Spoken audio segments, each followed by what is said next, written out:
गांव में एक मेहनती किसान रहता था। उसके खेत में केले के कई पेड़ लगे थे।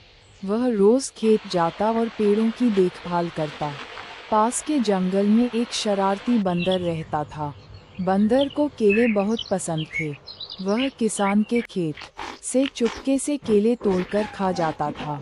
एक दिन एक किसान ने एक बंदर को पकड़ लिया। किसान ने कहा, मेहनत का फल चुराना गलत है। बंदर को अपनी गलती का एहसास हुआ। उसने वादा किया कि अब वह किसान की मदद